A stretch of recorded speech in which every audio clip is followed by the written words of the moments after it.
have failed me for the last time.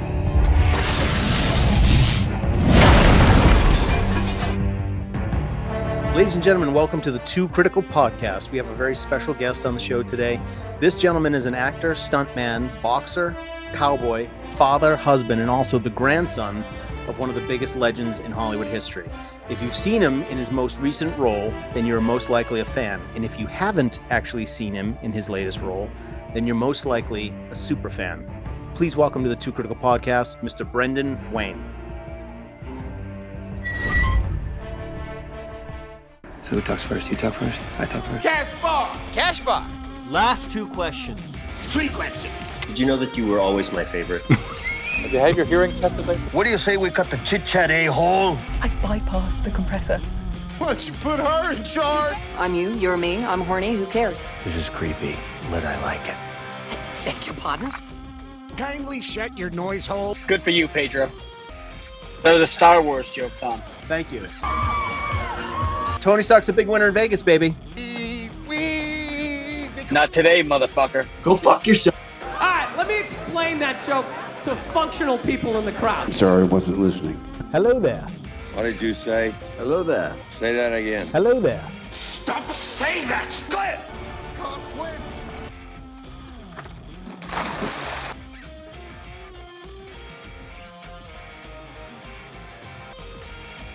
Huh?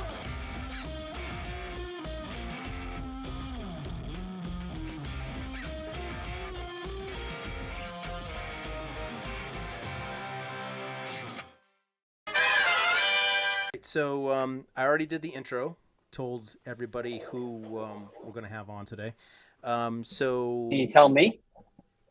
yeah, his name's Bruce Wayne. Okay. Yeah, you ever heard of him? Nope. Gotham's Golden Boy. White Knight. The White Knight.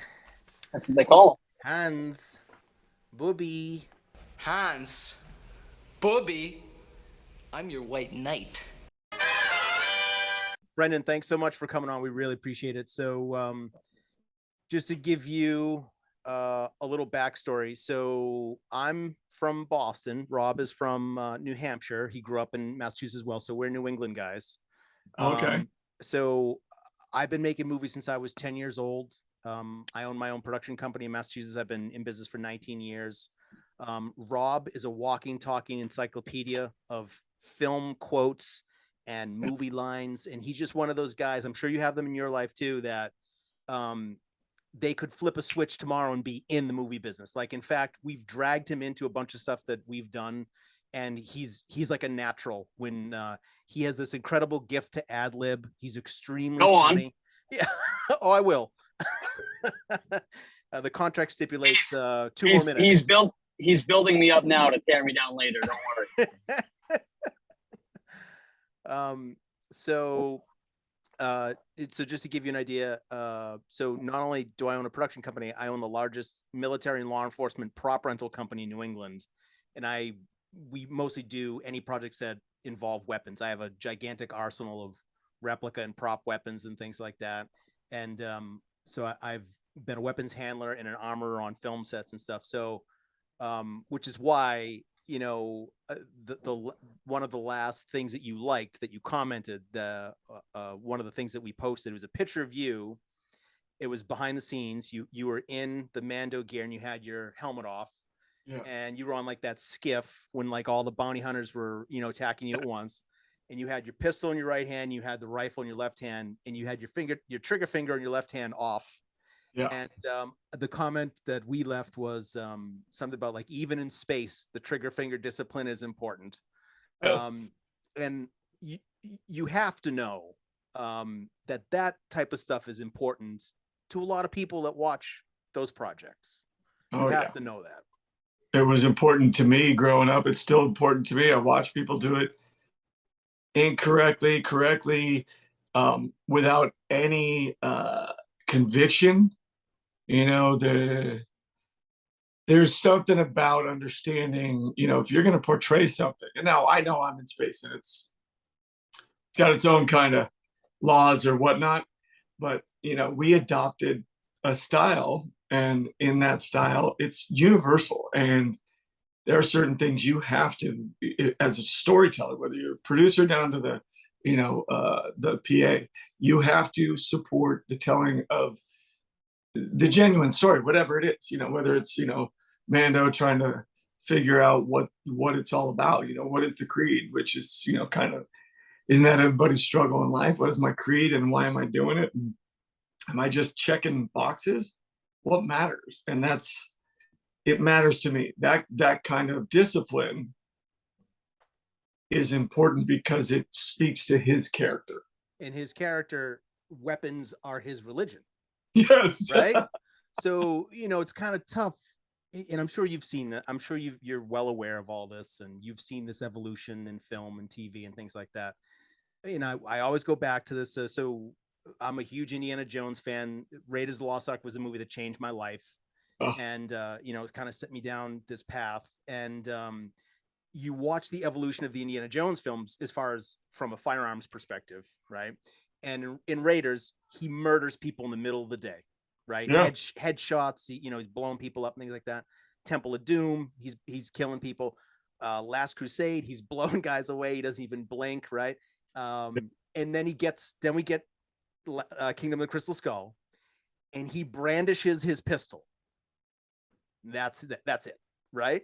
And the sad part is, like, when the trailers and stuff came out, they saw him surrounded. He's at Area 51. He got all these guys, and now you finally have brought Indiana Jones into the era of the AK-47 and the rocket-propelled grenade launcher, and you're like, oh, please. Put a Thompson or an AK in Indiana Jones's hand. Yeah. Please, we got to see this.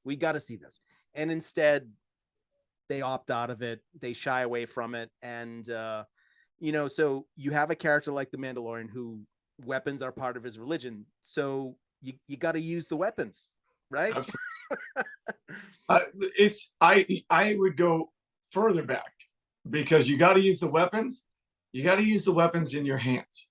Right. And once you commit, and for like Mando, it's the second, if my hand hits the pommel, it's coming. Right. That's it. There's no two ways about it. It's either business or it's not. Right. So you think about Raiders, for me, one of the greatest moments was dude came out, thought he was in one type of fight, and Harrison was like, I don't feel good today, so I'm going to end this. Right. And he shoots him.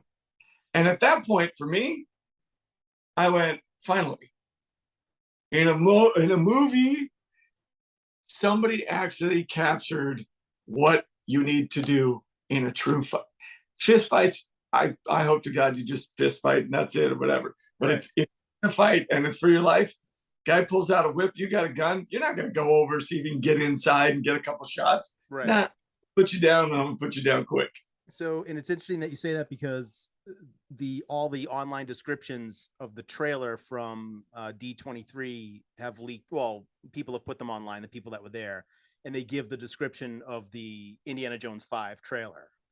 Oh. And apparently that trailer ends with Indiana Jones in a bar, and he pulls his whip out and tries to do a couple of whip moves, but he's surrounded by guys with guns. It's a reversal of the sword fight, the Arab swordsman scene. Get back. And then he ends up getting shot at. And he dives out a window, which that's funny, Yeah. But again, you have a guy with a bullwhip, and he barely uses it. He barely uses that weapon. And then, so Anthony DeLongis, I think, was the guy that trained him up in part 4. And up until that, he just got trained by stuntmen on the set. He hadn't had like formal whip training. Yeah. What training did he need for part 4? Well, that's the thing. But if you see this guy, Anthony DeLongis, he trained like Michelle Pfeiffer and Catwoman. Pretty much anybody that uses a whip in Hollywood, this guy does it. He's incredible. But he does these classes where he shows, like, he fights like 3 guys at once with his bullwhip, and you think, oh, this can't be good. He whips one guy around the neck. They all have motorcycle helmets and padding on. He whips one guy around the neck. He reels that guy in. As he does that, he takes the handle, which has a metal rod in there, and smashes him in the face. Yeah. And then he smashes forearms and ankles. He shows you how you can use the entire whip in this way that someone who lived their life with a whip would use it. Yeah. And then, and then you're like, oh, great. Well, we got to get some of this in Indiana Jones. And then you see it and you're like, they put nothing in it. There was no, so again, the old phrase, if there's a gun in the room, you have to see the gun going off, that sort of thing. So there was a real cool clip I saw on Instagram yesterday. It was Jackie Chan, and it was during the making of the movie Rush Hour, and someone is behind the camera talking to him. I don't know who it is. It could be Brett Ratner. I don't know. And they're talking about staging this big fight scene, and the person behind the camera is trying to convince Jackie Chan to pull out his gun, and then he immediately loses it, and that's why he has to fight and use his hands the way you'd want to see Jackie Chan fight. And Jackie Chan, thank God, sticks up for himself because he's been doing it for so long. He says, no, he goes, if I'm a cop, I come into the room, I got my gun, I'm going for my gun. And he kept telling the guy, he's like, I'm going for the gun first. Now, if you want me to get rid of the gun, as soon as it comes out of the holster, someone's going to get it away from me, which makes me have to use my hands. Yeah. But he had to explain how to tell the story to the person who was probably telling the story, which was frustrating. Sounds like Brett Ratner. I think the way it's written in the script, I'm not sure, is that you throw the gun. To the window. No, because you don't want to shoot the gun. So you throw it to the guy. Maybe the guy that has the tray could pick it up, bam, bam, or something. I don't know. I'm the cop. I don't want to shoot the gun. That dangerous. I want to throw the gun? No. It doesn't make sense. Okay. We have to talk to Brett about that. Yeah, it's too disgusting. I have the gun, but I don't like to shoot. Throw you. Fight fist, fight. No, ridiculous. Okay. Right? I want to, don't move.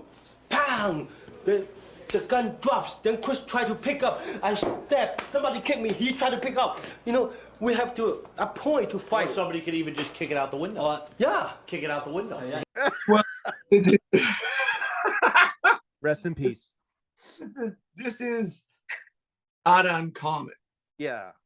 So, I mean, I've had the conversation many a time where you're, all right, especially with Mando, I'm walking in the room with my gun out. Yeah.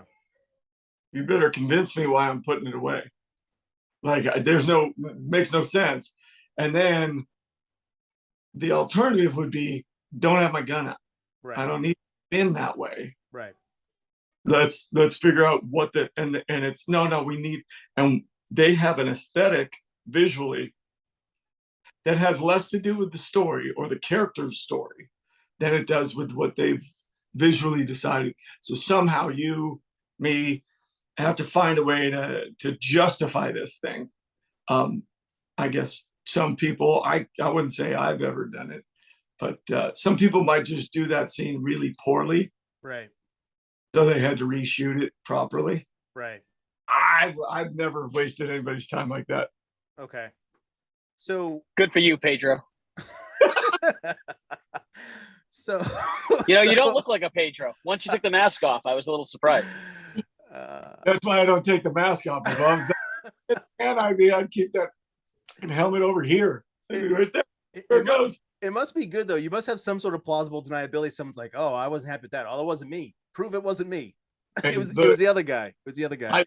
I get non-stop questions, and I'm technically bound in space. So I'm literally like, they're like, "Were you in this scene?" I'm like, "I was there."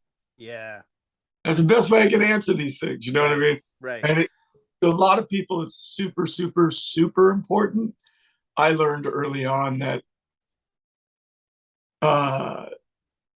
the joy I get from doing what I love, which is playing Mando, I get to play Star Wars. They build adult-sized sets of what I imagined as a kid would be amazing, and it's beyond my imagination. So I had, like ego. I mean, I have moments where I'm like, but at the end of the day, that and $5 to get you a cup of coffee at Starbucks. It doesn't make my kids a better person. It doesn't make the world better. I'm gonna do what I do and tell a great story best way I can. So I'm gonna cruise. I'll make a comparison. You tell me if it's close. My kids go to swimming lessons, and every week they get out of the pool and someone hands them a colored ribbon. And last week my daughter went and they didn't give her a ribbon. She was all bummed out about it. And I'm like, honey, it's not a big deal that you didn't get a ribbon. I said, did you do the work? Yes. Did you complete the class? Yes. Do you feel better about yourself? Yes. I go, well, that's all that matters. I said, would you rather have the life skills or would you rather have the ribbon to show everybody that said I did it? Exactly. Right. And that, I'd rather have the fucking ribbon. I mean, a ribbon too, that's a bonus. But I understand you're MacGyver on that. Right. So, I think more people in Hollywood need to take swim lessons is what I'm saying and not have so many. Yeah. Yeah. No, long story short. Yeah. I went to go do Cowboys and Aliens with John. Yes. I'm sorry that we were definitely going to get onto that. Is that how you first met Jon Favreau? That's how I first met him. I mean, I had done, I can't even remember. Now I can't tell you. You can tell us. We're on a podcast. I had done couples retreat. Yes. Okay. Ern and I, we got cut out. And clearly it was my performance, not Steve's. Steve's really good. So my whole thing, I'd met him and then very briefly, but I got on Cowboys and Aliens and I thought because of, how much I was captured in the show, and where I was in proximity to people who were integral to the story, right, that I was going to have a much bigger role. It was going to be this big, great thing. So I did a lot of PR and I pushed really hard. And I remember getting to the premiere and John going, hey, man, thank you so much. All that press you did, that was incredible, man. And I realized, y'all forgot that you're doing a Western with John Wayne's grandson. So there's like a built-in story to tell. Wait, you're John Wayne's grandson? What did you say? I heard. I can't prove it. Yeah. Oh, geez. We got the wrong guy. We thought he was Bruce Wayne. Yeah, I thought. Well, thank you all for coming here tonight and drinking all of my booze. Oh, we had a whole bunch of questions lined up. This is awkward now. My Aunt Melinda, who is JW's daughter, God rest her soul, she used to call me Bruce Wayne all the time. And I'm looking at there. She's like, is that Bruce? Is Bruce here? So you got to the premiere, and then he informed you that he cut half of your stuff out. Well, yeah, and then I was like, and I remember my buddy who's on SWAT right now. His name's Jay Harrington, and he's a mask guy too. Yeah. He just a great guy, and he had sent me a text. Well, yeah, you said mask guy. We got it. Yeah, he's a mask. But great guy, and he sent me a text that I didn't get when he sent it to me. I didn't understand it, and he said, "Hey, man, it's the journey, not the destination." And I'm like, okay, moving on. And then I had a moment be like, whoa, how come I'm not in it? Oh, that's right. I said, did I have a great time? Yeah. Did I meet some really cool dudes? Yeah. Was it fun? Yeah. Did Thel Reed teach me how to properly pull a pistol? Yep. And all of a sudden you see those steps like, did you get better time? Were you able to, hold your breath longer and then turn your head out? Whatever it is. Those are the things that matter. Do I have, like this? This is on Boba Fett. And this guy right here, he's been in the business forever. One of the best effects guys. Corey. Do I have a friend that I can call anytime I want? Yep. Like that's the things that matter. And you did insane stunts on Cowboys and Aliens. So this is, okay, here's the story. So everybody understands. Because John doesn't. John will never, he likes the story. So he tells it his way. The truth. I've never, not once been a stuntman. I've never been paid a stuntman. Yeah. And that's really what I am. Every production I've worked with John owes me a lot of money for falling, for taking him, including Mando. Yeah. So I just didn't have any control over how they build me. They get to build me however they want. Yeah. So I go, I go and I see Olivia's doing what she's doing. I think if you've seen the clip, you see me. I literally was like, I gotta do something crazier. She's gonna do something crazy. I'm going to do something crazy. So I go up to Tommy Harper, who's the stunt coordinator, and I asked him, "Get doing something." And then this guy over here, and this is where, legacies and nepotism in some ways comes in. Somebody's like, "Hey, who I'd met earlier, whose grandfather drove the stagecoach in Stagecoach." Oh my God. Our stuntman, like, "Hey, I'll do he can do the gooch." And Tommy's face is like, "Meh." And I'm like, "Yeah, no, I can do it." I have no idea what he's talking about. They put me on this horse, take this cable, run it from my back up under me, and I got to ride the horse and go. And then they snap me up, and I do like a triple backflip 70 feet in the air. What a gooch wrap is you take a line and you have a harness on, and you take the line and you hook it on your shoulder in the back, and you run it down and you run it underneath your crotch and you run it straight up. So when you pull on it, it flips your feet up over your head. There's nothing you can do about it. You're along for the ride. He came ripping backflip out of there and went up about 60 feet. When he got down on the ground, he gave me a big hug and he said, "That's the coolest thing I've ever done in my life." If it will help my character, it'll help tell a story. If it will move an audience and maybe two people who weren't connecting in a moment connect on that, I can't ask for anything more. Plus, I'm having a great time. So John, from that point on, was like, "Oh, he's a stuntman." I wasn't a stuntman on that movie. I'm not a stuntman on Mando. Lateef Crowder is the stuntman, and he is ridiculous. Right. Like, there's nothing not that he does that isn't just ridiculous. Right. And I have a healthy respect, and maybe it came from my mom, the way she taught me to be raised, which is respect your betters, which those stunt guys are much better at what they do. Is not even close. Yeah. And honor them. Like, I've never gotten anywhere by myself. And it's so great to see your face full frame, and then you just get pulled off a horse. It's always so much more convincing for anybody, when you see shit that fell out of me. So now we told people at the beginning of the show, obviously, that you were John Wayne's grandson, which is, I'm proud. Yeah, it's amazing. The first movie I ever worked on was here in Massachusetts. It was Mystic River in 2003. Oh yeah. And I was working for a locations company at the time, so I got to see Clint Eastwood every day. And I was one of the crews that was on set every day. So, I was in close proximity to him. And at the time, I know Rob probably hates the damn story, but it's and this isn't a brag. This is trying to, really? I will weave this into another story. So at the time I was driving my car was a 70 Chevelle that I restored, black 350. It was gorgeous. And I was parked on one street. Wait, really quick. You hiding something? We're guys, we're adults. It's okay, man. What am I hiding? I don't know. It's not much, maybe. Under the hood. Well, to be perfectly honest, when I bought it, it was a straight 6. I ended up putting the V8 in later on. So when I purchased it for $1,200 with the white wall tires, I was comfortable buying it. Let's let's just say that. How is that the double, dude? So I was the second owner of the car, $1,200. The guy cried when I drove it away. It was a big deal. So anyway, restored this car. It was a gunpoint. It was a gunpoint. That's why he was crying. Well, it was a mace, I think, and then plus I pistol whipped his wife. Anyway, it's a long story. So I have the car, but he didn't have his finger on the trigger. Nope. Safety's no accident.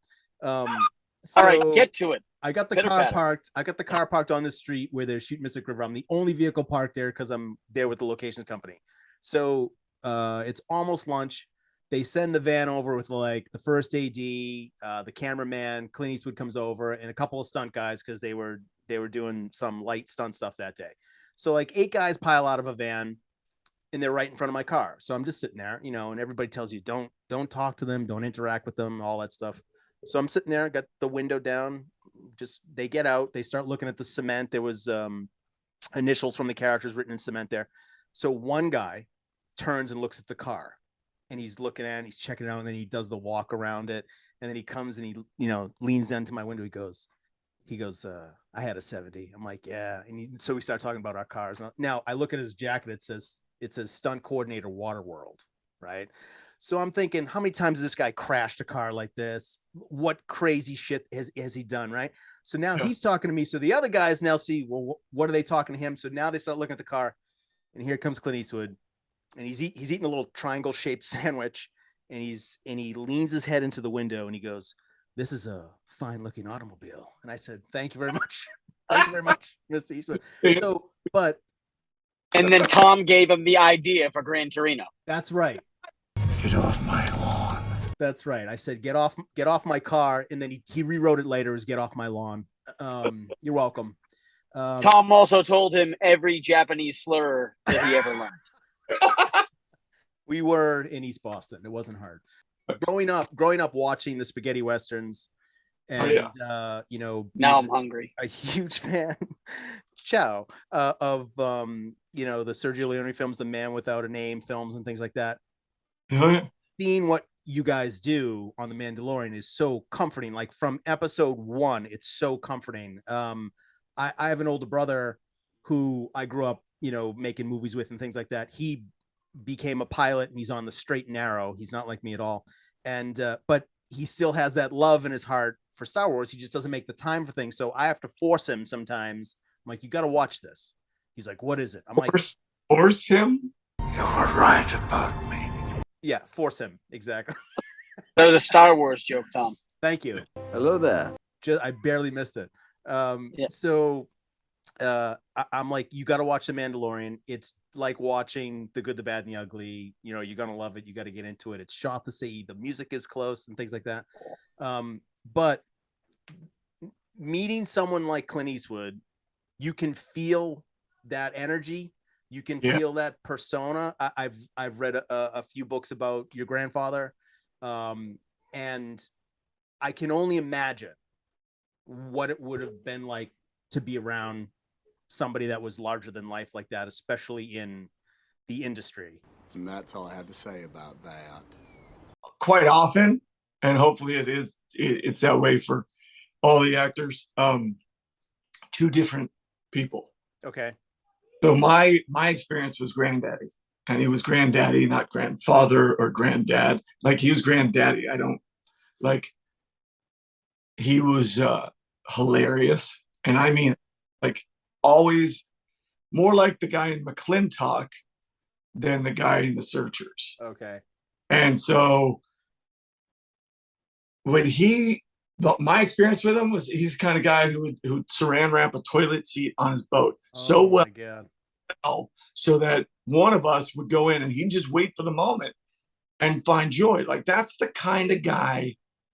Now he expects you to do the things you were supposed to do. That was when we were allowed to still have expectations of people and have courtesy and like there were standards we all followed. Right. Now, not today, motherfucker. Yeah, no, it's a fucking jungle. But so when he passed away, even then I was like, so obviously you can tell by my messed up nature, I was raised Catholic, went to Catholic school my whole life.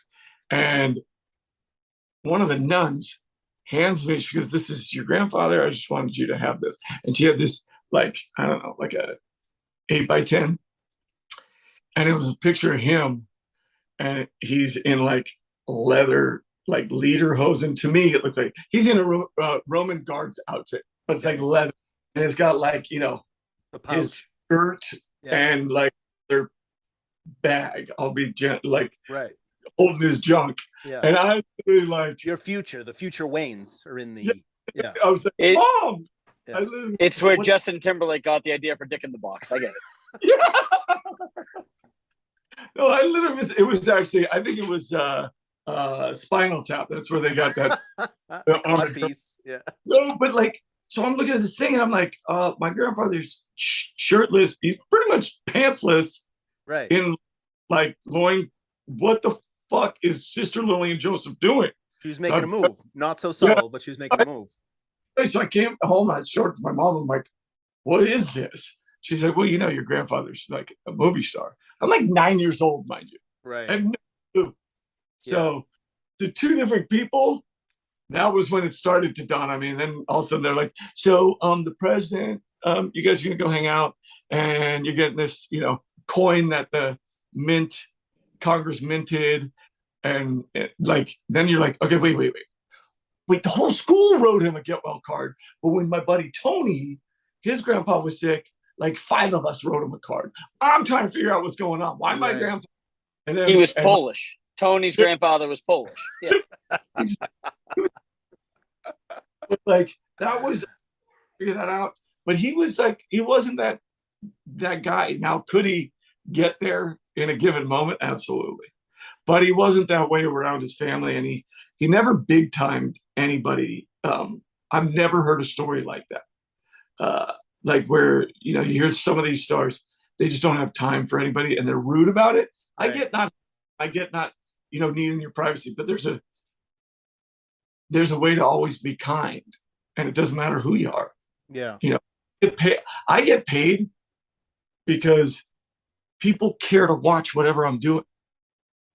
So I have to know that I have to honor nobody else. I don't need to go shake a producer's hand. And maybe that's why I don't work as much as I should. But, I don't need to do that. If my work doesn't speak for itself on set, then I'm not doing the right thing. I shouldn't be in the game. Yeah. But right now, 100%, if I meet a fan, if I talk to, I engage on social media with people because I think it's amazing, that anybody gives a shit, first of all, but also that, I love the stories. I love telling stories. I love hearing them. So when I meet somebody online, like Casey Jones' granddaughter, Bryna, who's amazing, and then her family, and now her mom, I call her Grandma Jones, like all this has come together because of social media, because of fandom. And I was raised with the understanding that I don't need to please a critic. I need to please the fans. And if I can tell a story the fans like, then I've done my job. That's the best I can do. That's the best I can ask for. So I think it's amazing that you say that, because it seems like, and there's a bunch of arguments that people can make. And I think Jon Favreau is one of these guys who has figured this out. When he made Iron Man, he thought it was a sequel to Swingers. Yeah. Tony Stark's a big winner in Vegas, baby. Thank you. I'm very funny. So he had people go into these online chat rooms for sex, but he also had these people go on these online chat rooms for to ask questions about comics. Yeah. And Iron Man and what they wanted from comic book movies. And he did all of his research with the audience, with the fans. That's and good. He's a guy that I think takes it so seriously. Obviously, he is a fan himself of all these things, which it's a big important thing. Of course, right?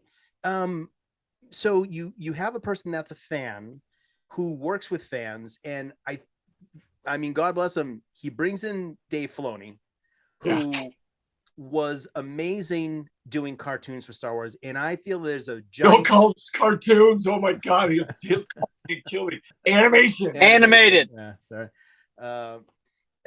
So there's a disconnect between people that do animation, people that make films. So Warner Brothers, they don't have the universe figured out at all. Their universe is so messed up. Okay. Yet their animated series destroy everybody. Animated series are amazing. Why don't they take the animated guys and let them do the live action stuff? Because animation is just previs for the real stuff. I think it'd be more important if we have an all-female cast with all-female directors, personally. You know what? You could do it if it was done properly. We all know this. Ellen Ripley, there's lots of characters that exist that if they're done well. Never heard of her. In the roles I thought it was the talented Mr. Ripley. That was a fucking chick. It's his mom.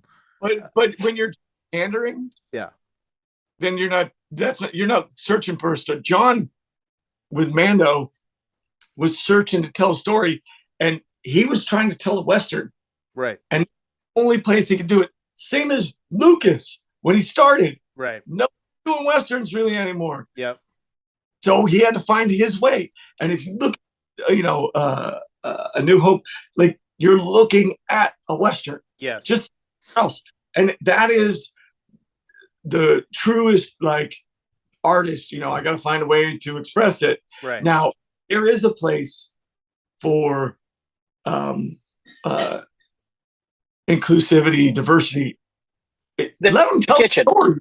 I'm Right. trying to get them into stories that they were never, they weren't even part of writing. You know what I mean? Yes. Give them support. So be Right. you know, just handing out shit, because like the ribbons, Yep. if you never have to earn anything, and that's what you're taught your whole life, Yep. then I would never hire you, because you will fail, and Right. you'll get a cookie at the end of it. Go fuck yourself. That's our slogan. Our slogan. And fucking go. It's so people. Oh, sorry. Go ahead, Rob. No. So people Jurassic Park things too much. They stand on the shoulders of the people that did the work, and then they take the credit for it. When you talk about like changing things and then changing roles just for the sake of changing them, God, I lost my train of thought. Son of a bitch. Go ahead, Rob. Jump in. I can ask him Mandalorian questions if you want. Yeah, of course. How heavy is the Darksaber? They have like 20 different versions. So we got like because they did a really good job when he first got it of like making it look heavy. So I'm envisioning that the prop that they're using had some weight to it. So yeah, okay, it does. But I will tell you this: that's favreau right there. What you just said, like, oh, you really did a good job. Okay, so if I even had like one moment where I was swinging it around and too light, make it heavier. I didn't buy it. I'd be like, ah, we fucking talking momentum, and I tried to explain physics, which I failed. So it's not my fault. I'm so strong, John. And literally, that's pretty much what I was saying. And John's gonna be like, "Okay, can we just do it again? Just stop talking. Go away. Put the helmet back on." I'm like, "Oh my god!" Now I'm talking to my wife. So turns out you are worthy. You can handle it. So I wouldn't dream of asking you about rumors about riffs on set between actors and writers and directors and any of that. But what I will ask it in a hypothetical, Pedro Pascal and Gina Carano get in a fight. Who wins? Dude, there's not one person on set she doesn't beat. I mean, maybe Carl Weathers, who I don't know. I think it's Apollo Creed. I mean, dude, I think maybe Disney did figure out that whole cryogenic thing. I don't know. Like, honestly, they tell you never to meet your heroes, and I've met a few, lucky enough to have met people that I really admired, and they disappointed me. Peterson. But seriously, you could talk to him about Chubbs, Apollo Creed. You could talk about the Raiders when he played there. You can talk about his journey at State and how he was going to be an actor. Like, I'm looking at this dude, but we're doing a scene. That first scene that I did with him was sitting down at the table and giving him the bounty puck. And I've never seen the show. Describe it more. I'm doing the. There's this guy. He's in space, right? He's got a kid, but it's not his. But I got a daughter who hasn't watched it. So that hurts the most. No, she's like that. Well, my daughter has watched it, so I think I win somehow. Yeah, she'll tell you about it. You can FaceTime her about it. So I had a middle child who's like, this is boring. Oh. So, but seriously, and I'm sitting there and I've got to do these lines, whatever, and he's like, "Are you gonna say your lines?" And I'm like, "I gotta be honest with you." Like 45 minutes in, and with 50 takes, I'm like, I gotta tell you, I'm having a hard time talking to you. You're Apollo Creed, dude. You're the first time I ever cried in front of my friends. Oh, I go, yeah, you died. I had to act like I stabbed myself with my finger. I was like, oh my God, it's terrible. They're like, why are you shaking? I'm like, shut up. Apollo Creed died. I hate Russians. So, I mean, he's the only one. I'm telling you right now, my experience with Gina,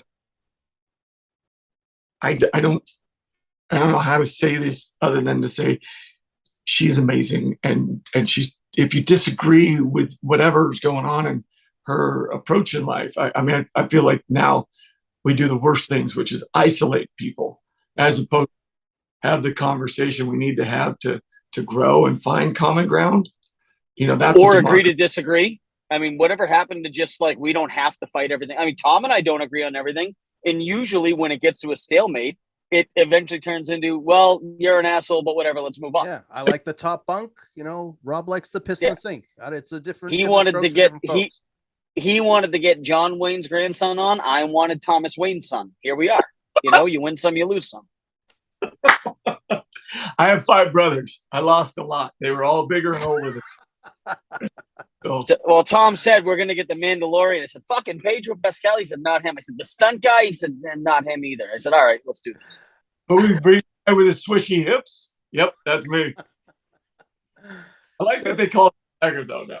So I have to ask that question. That's one thing that I picked up on in a lot of the wide shots where Mando is walking away from camera or he's walking towards camera.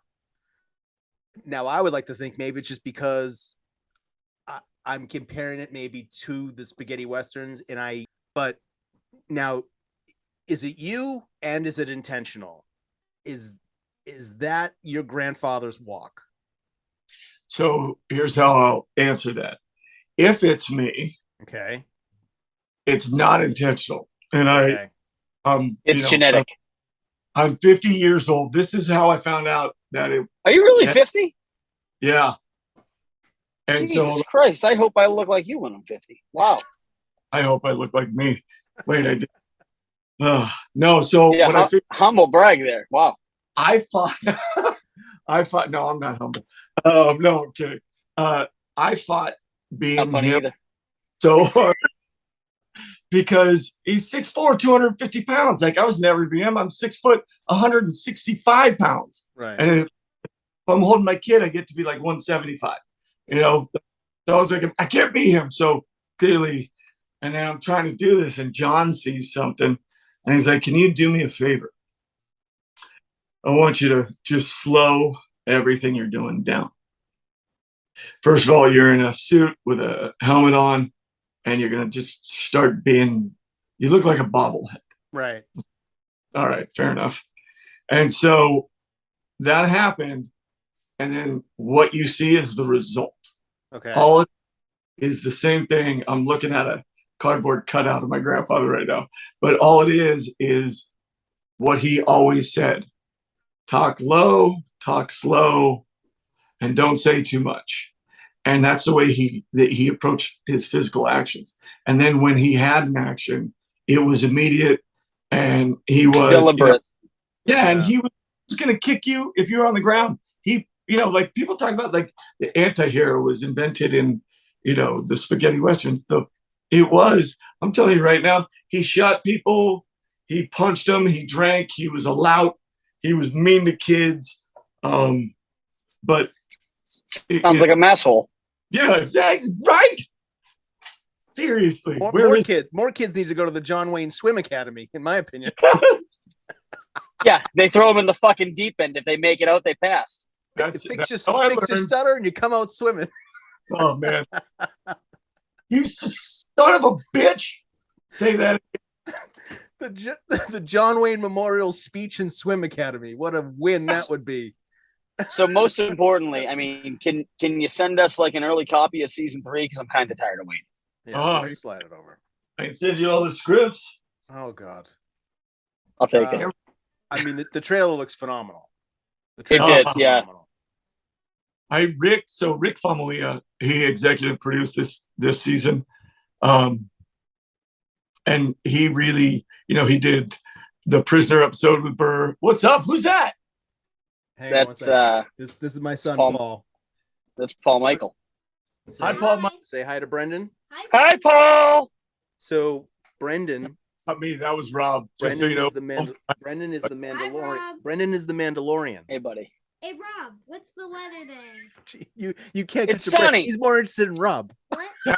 Hey, you know what? Who wouldn't be? How about you? That's Brendan. Oh yeah. He plays the Mandalorian in the Star Wars ship. What are you doing? That's the Mandalorian. Paul Michael. All right. Yes. I got to do a show. Say bye. Bye. Paul. All right. Hey, sorry. Don't even like. I'd rather do that. You'd rather kiss his son? I mean, good tongue. That was a little Tom. That was a little Tom Brady-esque, right? I was raised Catholic. I wasn't a priest. I said I was. Same here, man. 13 years. So go ahead. You talk about the writer. Season 3. Yeah. Oh God, yeah. So Rick Famuyiwa, he did The Prisoner. Like he directed that one with Bill Burr. Yeah. Yeah, and I'm like, and he did one of my favorite scenes in memory. In that was the mud horn, when I'm fighting the mud horn. Yep. And then I have to kneel, and at one moment, like first of all, that was miserable, but I had to kneel and bring that my vibro blade up, like I was about to die. Mud horn's coming, and the kid saves me. I remember saying to Rick, I'm like, dude, this is so on the nose, like the night, and he's like, this is gonna look terrible, and he's like, and he's super like chill. He's like, oh man, you'll see, trust me. Man, was I wrong? He was right. I admitted it. I was like, you're right, my bad. It looked incredible. Yeah. And his vision of it was incredible. And that's what we're getting now. Now we're gonna get this next season is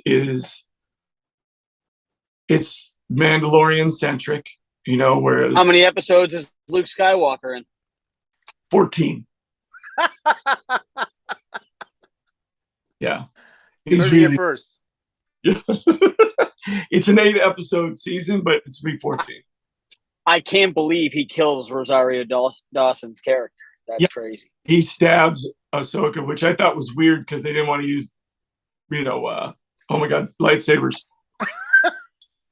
Forgot what they're called. I'm a Mandalorian. I hate lightsabers. They're called laser swords. Let's not get sued. Yeah, you're a Mando. Yeah.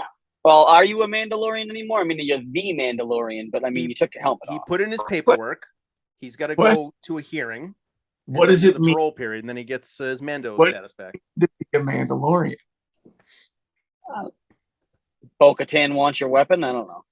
Well, I mean, I think that's obvious. She's amazing, by the way. Katie Sackhoff yeah, she's great. Is fucking amazing. She was great in Longmire. She's just great. Yeah. To meet around, and Emily Swallow, who plays the armor. Yep. Unreal. She's great. Like it's we were just talking about Hollywood. God, I'm probably never going to work again, but Hollywood likes to decide, okay, well, the public opinion is we've got to do these things. So then they make it, and they had nothing to do with what caused this before. So now we have the freedom. The ratings are off, so we're going to go create all these shows that show this incredible diversity. Right. And you're like, okay. The great thing about The Mandalorian is the impetus wasn't put on us. John, Dave, they decided these are the characters we want. We make comments and I joke about diversity, in film and stuff like that. I am not anti-diversity whatsoever. I'm anti-forced diversity. Right. I want it to just feel natural. I agree. And how do we make that happen? Well, first of all, we gotta find a way to create the stories together. Because if you have this guy creating it and this guy, and they're two really different things, like if a mass hole might create something about sports that's untrue, but I'm going to create something in LA. Dignity. Oh, yeah. LA dignity. Jesus fucking Christ. LA. Things are different in LA. Christ. One of the best episodes of The Mandalorian is when I disagree. The four girls go onto the ship. Yeah. Mando goes on. That's the Luke Skywalker episode, isn't it? Mandalorian? Yeah. Oh, right? 4 girls on what? Wait, did you just add an emoji to the top corner of the screen now? Yeah, he's having a party. If I did, we'll edit it out. Yeah. We'll edit the name out. Don't worry about it. It'll say something else. I want the emoji gone. It's the Luke Skywalker episode where they assault the ship. so the 4 girls go onto the ship. Gina Carano has that the giant machine gun. They storm the ship. The girls take the whole place over. Yeah. That episode was I was in that. We're running through the things together. The Mandalorian. I was in that a few of those scenes. Yeah. That with Gus Fring. That was Gus amazing. Fring was in those scenes. If I have no problem watching any of that stuff. When I watch it, my mind is completely on the show. It's not like, oh God, why did they put this character here, or why are they doing that? You know what I mean? It's something I love is the fact that we have helmets on, because something I learned after the first season premiered, and I actually engaged with fans, there's girls and boys who are like, I'm the Mandalorian. And that is the greatest gift ever to me. Like that, the idea that it doesn't matter, I'm wearing a helmet. Like any one of them could be that. It didn't matter. Like it just didn't matter. It wasn't it was relatable. And that's why I love. That's why I always call it the mirror, because it's more about what you're feeling as an audience. And that's what my lack of presentation gives you. So let's talk about the costume real quick. How long does it take you to get suited up? If we need it done quickly, 8.5 minutes.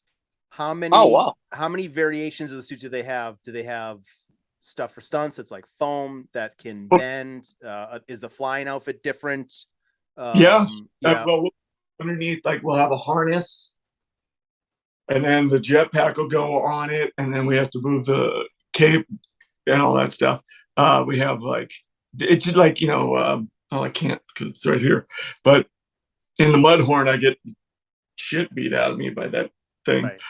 And so I had different stages of that armor. And then you don't do stunts. No, no, I do physical stuff that informs the character that I think is integral. My grandfather did the same thing. His stuntman, mind you, one of them ended up winning an Academy Award. His name was Ben Johnson.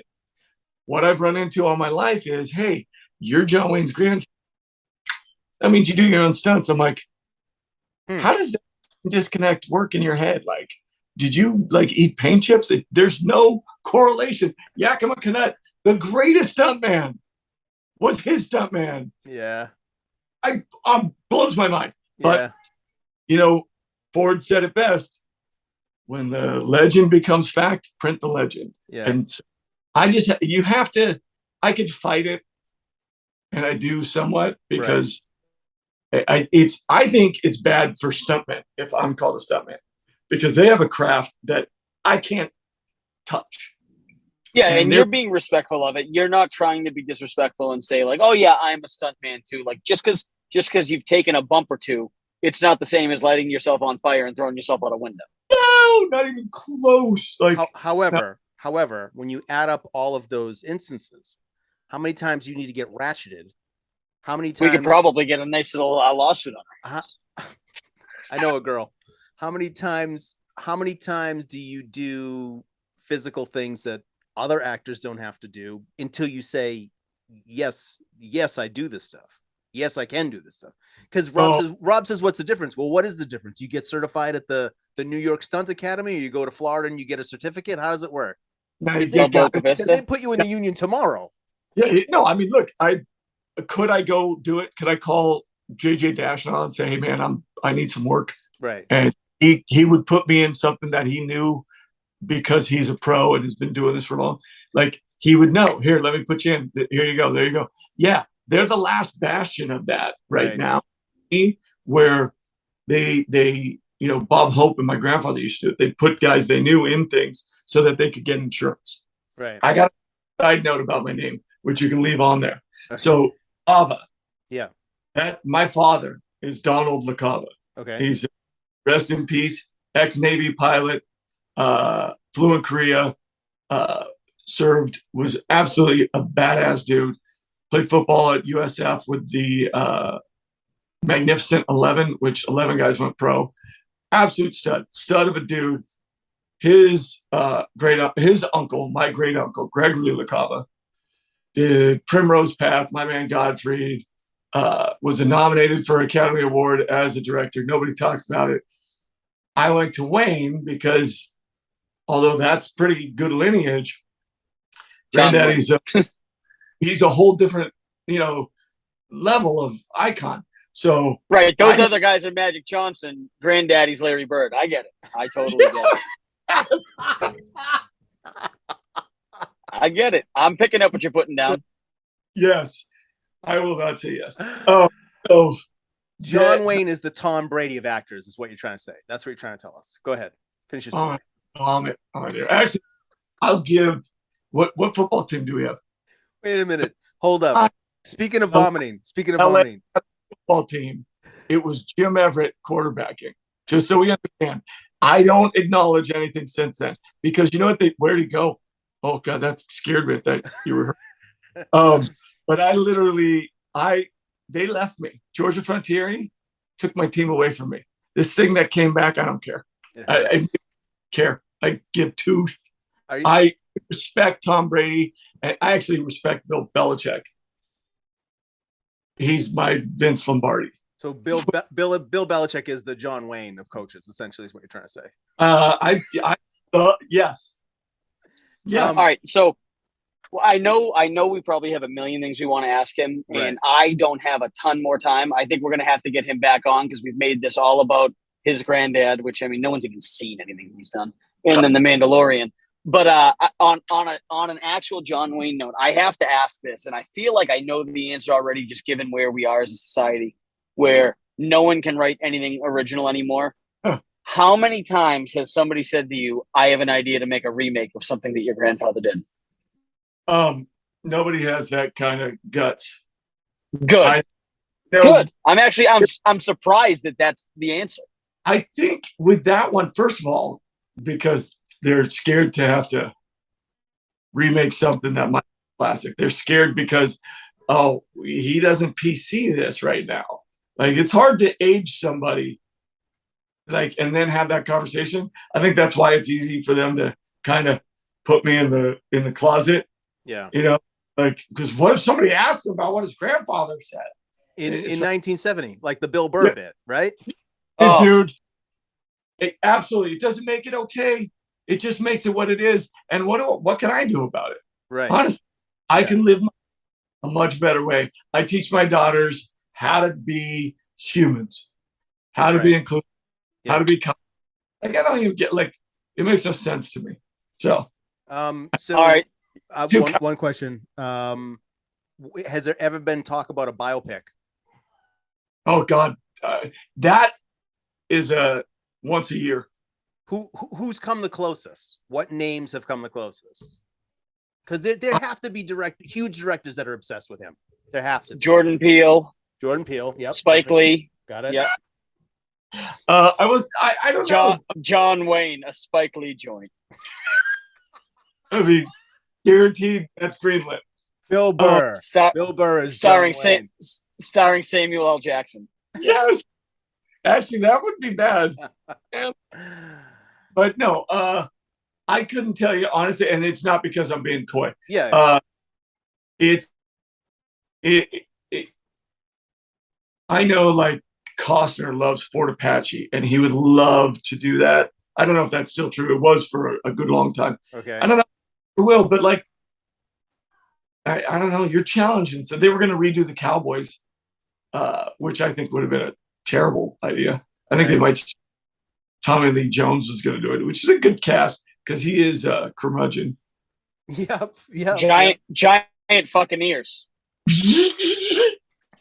I can't believe you let him in head. I can't tell you. I mean, what percentage of new shows or movies that we hear about? It's got to be under 50% are original now. Everything is a remake, a reboot, a sequel, a prequel. What do they want? They want to do the least amount of work. And I'm not saying the director necessarily. I'm saying the studio. So if I go, hey, I want to remake this. It has a built-in audience. So instead of making an original story of Ghostbusters, let's bite on this, and then we'll do a whole female cast So Tom told you Raiders of the Lost Ark. Ghostbusters is my favorite franchise. Is it really? So, oh yeah, absolutely. I'm with you on that. Did you like one. Afterlife? How'd you like Afterlife? I liked it. I thought it was great. It was fan service, but it was fan service done really well. And now they're going to make a fourth one. So we got the fan service. Now I've heard rumors that Vigo is going to be in the next one, which is great. I don't hate that. But the first one was Gozer. The second one was Vigo. We can't just go 3 is Gozer, 4 is Vigo. It's got to be Vigo, but with more. It can't just be the same thing. But I thought McKenna Grace was incredible. Yeah. I thought Paul Rudd was fantastic. Like Finn Wolfhard, I love in Stranger Things, but like he wasn't a huge thing for me in Afterlife. I thought he was good. He did his job. He played the character well. I thought if you told me prior to seeing the movie that Harold Ramis was going to appear as a CGI, a la Princess Leia, whatever, as a ghost, I think I would have trashed it. I would have been so against it. But I'm telling you, there was something about it, and I told Tom this. We saw it together, actually, in Ghostbuster suits. Assholes. When we left, I told him, I said, I cried just a little bit when Bill Murray turns and looks. And it's fucked up because in my head, I know Harold Ramis was dead. Bill Murray was on set. He just turned and looked. They added it in after the fact. But just knowing the relationship they had and how close they were when they made Ghostbusters, and they had their falling out, and then right before Harold passed, they made peace. And I just had this thought of like what it must have been like for Bill when he saw that on screen. And it was like, when I saw it, I was like, I'm okay with them doing this. Now they can't do it again. Harold Ramis cannot appear in the next movie. Like that was a beautiful send off, and let's leave it at that. Yeah. Please. Yes, I have, of course, seen you on the television. Speaking of East Boston, I mean, so you already mentioned, Jay, who we don't give a fuck about. What was Bill Burr like? Oh yeah. Dude, he would just go like. Does he ever turn it off, or is he always on? No, absolutely. But so he found obviously an easy foil in me because I fucking hate the Celtics. I'm crying.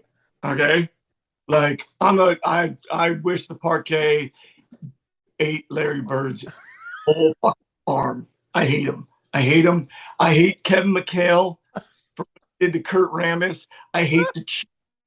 Larry Bird's not walking through that door, fans. Kevin McHale's not walking through that door, and Robert Parrish is not walking through that door. The only Celtic that I liked, by the way, is Casey Dennis Jones. Johnson. Yep. Nope. Casey Jones. Your instructor's Casey Jones. He and I immediately, he's like, yeah, the only reason you won any titles was because Donnie was on the fucking tape the whole fucking time. He fucking, and I'm like, you're kidding me right now. You are kidding me. I'm like, you were in Boston. You weren't even allowed to walk down certain streets in Boston in 1995. You were a white Irish guy. And he's like, come on. Right, you tell all your friends where you seen that shit. I'm like, get out of here. You're killing me. I'm like, oh yeah. So all day. But he would just go on rants. Like he had worked with one of our ADs once, and we gave him what we call a God mic. And he would just, and he'd have like a 40-minute set. Wow. And the crew dying. Wow. So I would fight over sports. We both have a kid named Lola. Like he's such a good human being. Yeah. I don't even know. It hurt me to like a guy from Boston like that. Now, full disclosure, my kid, who is now, she's 23, she went out there. That was the college she chose, was Boston University. She went out girl. and kicked ass, and she made me fall in love with that stupid fucking town. Yeah, see, but I don't understand why you dislike the Celtics. Gotham doesn't even have a basketball team. Yeah, it's so strange. Why do you guys only play night games? I protect them from people who steal. Yeah, stop having charity fundraisers at night. Jesus, haven't you figured it out? Let's invite all the rich people to town in a darkly lit area. Nothing could go wrong. Square Garden, we get it. It's very derivative. We understand. How's your fantasy football team doing? Want to know, baby. Want to know. When you have Saquon Barkley and Justin Jefferson, it's pretty easy. I got Taylor and Joe Burrow. Come on. I like Burrow. I think those I were like the two Burrow. But Taylor's going to be my answer as long as he stays healthy. I don't think Tom's even in a fantasy league this year, are you? Not this year. Not in football. No, not in football. Just a Deadpool for Game of Thrones. But make sure whose uncle's going to get blown on Game of Thrones on House of Dragons. I didn't even make it through one episode of the original. What's it called? Game of Thrones. Game of Thrones. Yeah. I'm sitting there watching it. Yeah. With my wife, and then my now 23-year-old. I don't know how old she was, and all of a sudden the brother and sister, fucking a sister. Yep. And the fucking kid out the tower window or whatever. Yep. I'm like, I'm done. We're done. I'm not fucking watching this. The things I do for love. That's what he says. That's the line. It's brutal. No, he did. It's brutal. Yeah, he says the things I do for love, and he lets him go out the window. I say it when I take the trash out to my wife, like it's a big deal. Tom, I gotta go real soon. Okay. Listen. I wish I had more time. But I definitely, I got a couple more minutes. If you guys have time and want to keep going, I totally understand. Obviously, we appreciate you coming on. I know we kind of threw this together last minute. I'm not signing off. So time comes that I have to. I don't want to have to just up and out of it. Well, I'll do two more questions and then we'll do the wrap up. All right. Cool. So you worked on Cowboys and Aliens with Harrison Ford. How many interactions did you have with Harrison Ford, and are you sad that he dies in Indiana Jones 5? I don't know how to answer how many interactions other than to say I had interactions. Okay. Because once you meet him, yeah, you stop trying to be like, oh my God, you let it go. You know, okay. Okay. He's just dude. Okay. And then what was the second one? I forgot. Are you sad that he dies in Indiana Jones 5? It depends. Depends on how he dies. Okay. If it's a off moment, I'm not going to be sad. I'm going to be pissed that they just make the audience feel and give him a clean. You're not telling the story and you're servicing an actor, then you're doing the right thing for the actor, because the actor's job is to tell the story for the fans. It's not. Well, I can tell you this much: he won't turn into a Force ghost and just let his fucking nephew kill him. Yeah, exactly.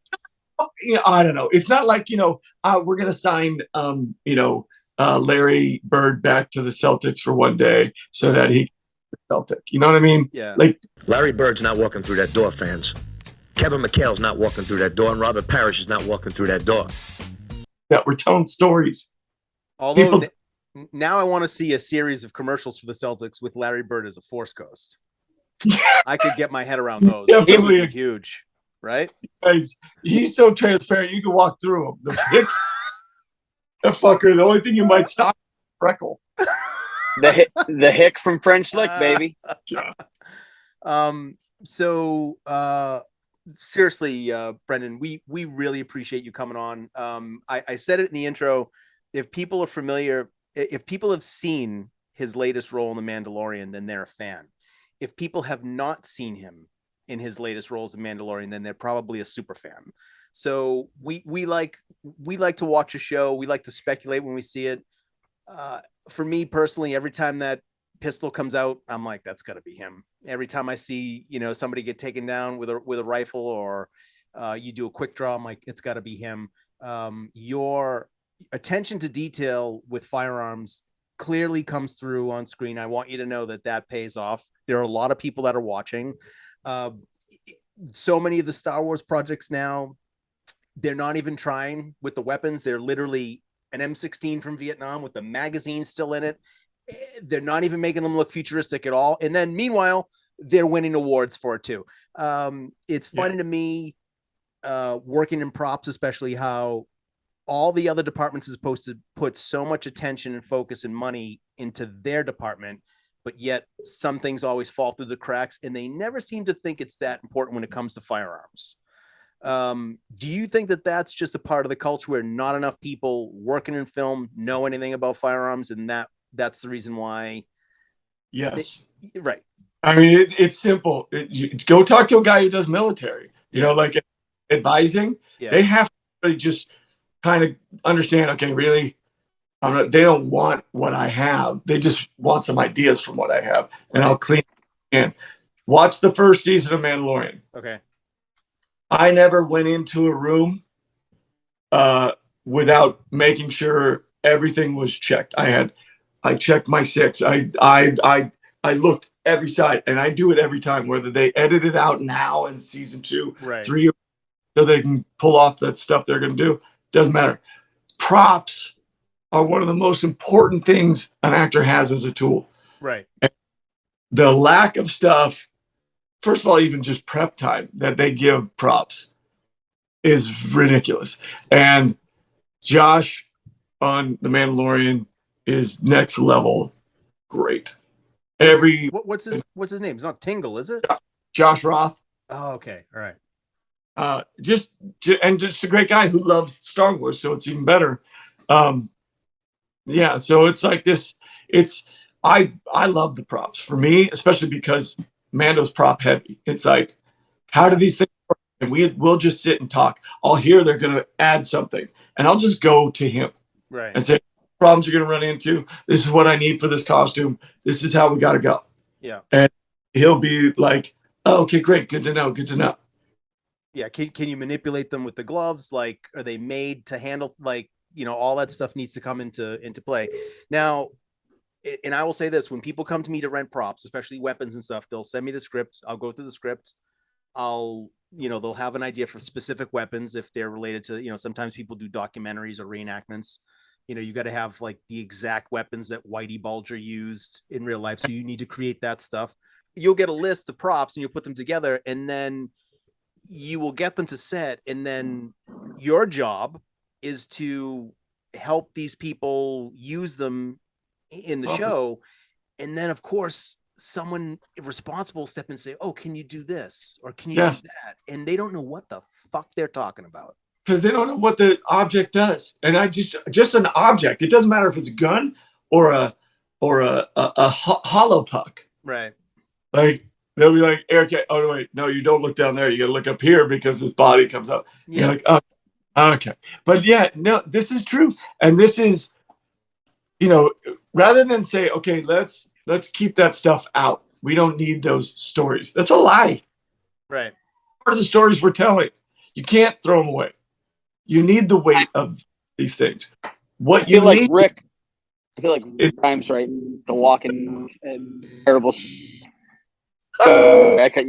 But what you need is responsibility, accountability, and a demand that every day you meet it.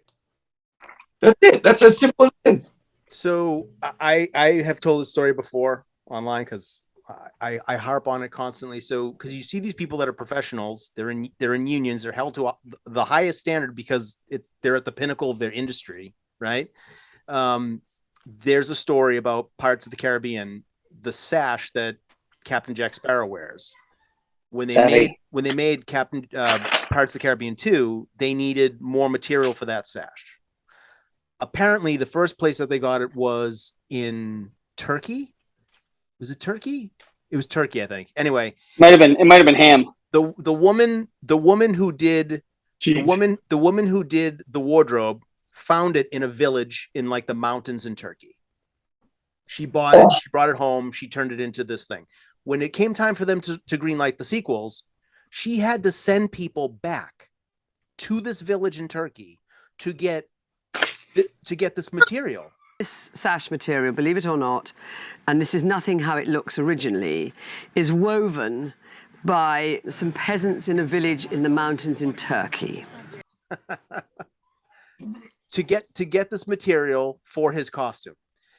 Meanwhile, they're using flintlock pistols that are not from that era in the movie, and they just don't give a shit. So that's what I talk about when there's a disconnect between what one department is doing and what the other department is not doing. There's no consistency in firearms. Well, yeah, and it's because they don't know, but they think, well, it doesn't matter because we don't really want to feature them anyways. Correct. Too bad. You made the commitment. Right. Wait, if that happens again, my eye is bleeding. My right eye is bleeding right now. It's terrible. And it's from Danny Ainge. Look at his and, office. It's a shrine. God, that is terrible. Oh. Don't you dare talk about Bobby Orr now. What about Gronk? You gotta love Gronk. Gronk is he's separate. I don't even think he's. What about the American flag, huh? What do you got to say about that? Come on now. All right, hold on. I got one for him. I got one more. This one's gonna get him. You ready? Autograph from when I was 10 years old. Stone Cold Steve Austin. Still on the wall. Yes. Here, wait. Oh, let's see the crappiness that is going on here. How about that? That's my mom, John Wayne's daughter, in the Alamo. Awesome. I think Steve Austin could take her. I don't know. No, she was 6 foot and she had a great right cross. She knocked my brother out. That's awesome. I look up to him constantly. That's awesome. Baloney. Yeah. I mean, come on now. There's now, so hey, much. Tom, can we have a quick sidebar here? Like, why isn't he our next target for Mitch Alec? Can we just talk about that for a second? So, well, this is I'm sorry. Well, that's actually a cool segue. So you worked on Agents of S.H.I.E.L.D., right? Yeah. Okay. Did you work with Adrian Palicki at all? Yes. Okay. Yeah. So, a buddy of ours. Guest to the program, by the way. A buddy of ours runs the largest comic book convention in Connecticut. It's called Terrificon. It was his 10 years. He's been doing them for 12 years. This is 10 years with Terrificon. And we shoot a lot of the marketing videos and stuff for him. This year, the big video we had a bunch of cosplayers and they redid the dance from Peacemaker, the opening titles of Peacemaker. Do you really want to taste it? The song was Wigwam. Yeah, rewritten for Do You Really Want a Ticket? So we've been working with him and we're always talking about guests and people that we can get on and stuff like that. It's an awesome show and he treats all of his people really well and he's a huge fan. Next year and you'd make a shitload of money. That's true. Next year it's at Mohegan Sun in Connecticut. I think it's the end of July. Is the show. It's 3 days long. Second largest casino in the United States. It's a beautiful facility. He's a great guy. We'd love to have you at Terrificon. You're gonna. Oh, I was gonna ask you. Are you gonna ask the question? Yeah. At this point, so what we want to know is, can we get Pedro Pascal's number? That's the question. I got it for you right. And then give us his number, and then we'll ask Nick Cage. Ask him for Nick Cage's number. Dude, that was so. Your grandfather was John Wayne. Any chance you know someone that can get us Clint Eastwood's number? Then. Oh damn! Yeah. So see, we roped him in. Yeah. No, but seriously, I'm telling you, proposal. Man, it's an official proposal. The lines that we've seen to meet people there that don't have the cachet that the guy who is very routinely in the Mandalorian suit, you'd have a line out the back of the door. I mean, the place would be mobbed. I love experience, so I'd go just for that alone. I mean, that's pretty fun. We bring our show down there. We podcast live for 3 days. Hosting trivia contests. We got a full bar. We do all sorts of crazy shit. It's a great time. It's a very cool environment. So if you want it, I'll have him reach out to you. His name's Mitch Alec. Oh, and I mean, like the way you Bostonians make people feel good. Like, I mean, I talked to Jim Rice. He thought you guys were sorry, my bad. Hey, look. An African American. That's big of you. Don't lump us in with our great grandfathers. All right. We're not all the same people. A lot of us are Ray Bork fans too. You know, that doesn't track. Never mind. You know, from what I heard, there's a lot of stuff that came out about Thomas and Martha Wayne that wasn't as good as we thought. Seriously, troubling. I did, yeah. What they did to those orphans. Good Lord. Yeah, I mean, all for your bottom line, huh? Well, well. The people in my office must be one, because I think I tend to talk a little louder when I'm on my AirPods. The people must be like, "What is he doing right now?" I honestly want someone to walk by and be like, "I'm talking to John Wayne's grandson. Go fuck yourself." What happened to the Wayne family? Well, it was Joe Chill outside of the theater. She had a pearl necklace. All the No, metaphors. no. I feel like you misunderstood the point of that story. All right. So seriously, Brendan, I'll get in touch with Mitch. We'll extend the official invite. Mitch Halleck from Terrificon, Big Fedora Marketing. We would love to have you there. I know a lot of people would love to have you there. We saw a ton of Mandalorian costumes this year. Actually, one of my wife's friends from college just finished making his own Mandalorian suit of armor from scratch, and his daughter's going to be Grogu. This guy, I think he's. So is he single? No, he's not. He's not single. He's actually, I think he's a successful brain surgeon. Come on. Why, you interested? He's a brain doctor. He's super smart, super successful. Yep. Did a full suit, foam, EVA foam, painted it, whole 9 yards. So you've got a giant fan base out there for sure. That's what amazes me. Is that the fans? I'm trying to find something for you there, Rob. Is the fans' willingness to just throw it on and walk around? I threw out the first pitch at a Padres game, even though I'm a Dodger fan. But they offered, so I said yes. Right. This whore was like, yes, let's go, Padres. And so I go Did you do it in the suit? Dude, there's a dude in the suit, not me. Right. And kids are running by. They're like, the Mandalorian's here. Brendan Wade. Pedro just stealing the spotlight again. Yes, right by me, going right to the guy in the suit. I was like, then I found out he was a Marine, and I was like, all right. All right. He's wearing 2 suits. Yeah, I was like, whatever you need, sir. What can I? Wait, don't hang up yet. Okay. I just got to show Rob's going, oh, here it is. Because I saw your little guitar player. Oh, is it Magic Johnson's AIDS test? Hey, he doesn't have it anymore. It's all clear. Oh, that is sick. Is that you?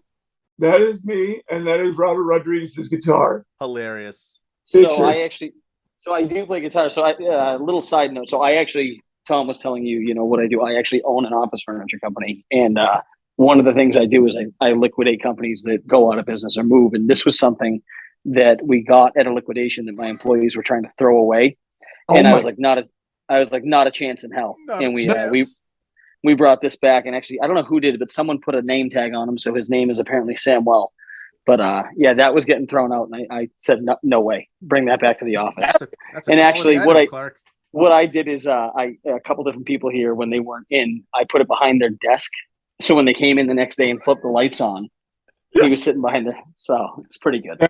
That big cardboard cutout of my grandfather out here in the bathrooms you go in a hallway and then you're there. I have him on the door usually, and like my kids, when they have friends over, they come out in the office, and you hear kids. Ah! But hey, Granddad got him again. I just, and you're gonna laugh at this. I just took the Grant High School women's soccer coaching job. Okay, I coach my little ones in soccer as well, and I encourage anybody who's listening to this. We have more time than we think. Give back to your community in the best way you can, the way you're built, not me or the guy next to you tells you how to do it.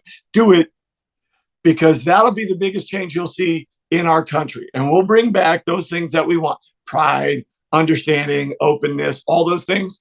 That's how you do it. You don't do it by sitting in your room being a fucking keyboard warrior. Get out there, make a difference yourselves. You guys have. Thank you for having me on. I can't tell you, appreciate it. We had so much fun, Brendan. You're coming back on after we watch season 3. Wait, how close are you guys to like Boston proper? I'm 3 miles. Tom's about 3 miles north of Boston. Okay, so I want you to go, if you haven't gone, to Galleria Umberto. It's right across from what's the cannoli place? The famous the North End, Mike's Pastry. Okay. Yeah, right across, and it's this square like Sicilian style pizza. Okay. Everyone's like, when I was going back there to see my kid and hang out or whatever, everyone's like, Regina's. And Regina's is like eating a pound of butter. Like, it sucks. Right. I'm sorry. Yeah. I'm sure I just created like a no, I'm not a fan. Galleria Umberto, my fat ass would be like, I'd eat 2 pizzas if I could. It is unbelievable.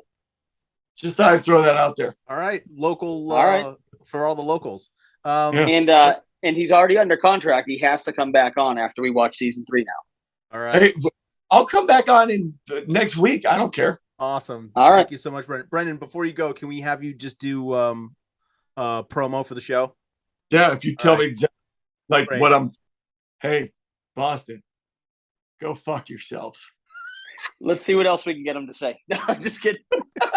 Brendan, thank you so much. This has been so great. You've been so considerate with your time. We really appreciate it. Big fans.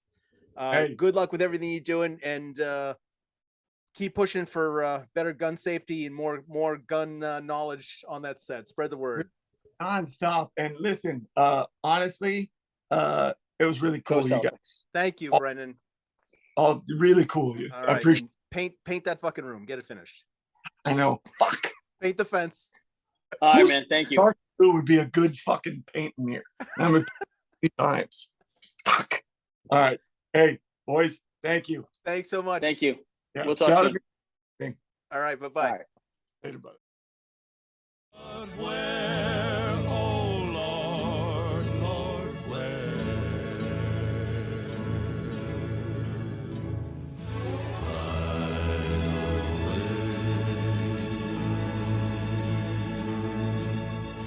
Right away. Right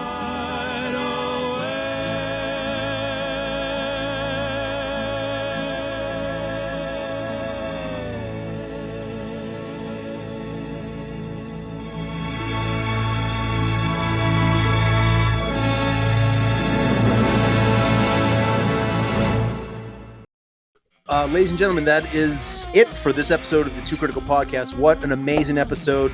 So incredibly thoughtful of Brendan Wayne to come on and give us his time. Super cool guy. Had a lot of great stuff to talk about. Great stories from The Mandalorian. A lot of great insight into the show. Also his background. And of course, stories about his legendary grandfather, John Wayne. We sincerely hope you all enjoyed the show. Please like and subscribe to the podcast on YouTube. We're also on Instagram at Too Critical Podcasts, and you can find us on Facebook as well. If you like us, tell your friends. If your friends like us, get some new friends. Thank you very much. And if you don't like the show, go fuck yourself.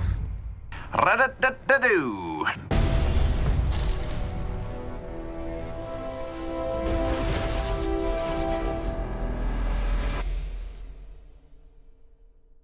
Hey, Boston, go fuck yourselves.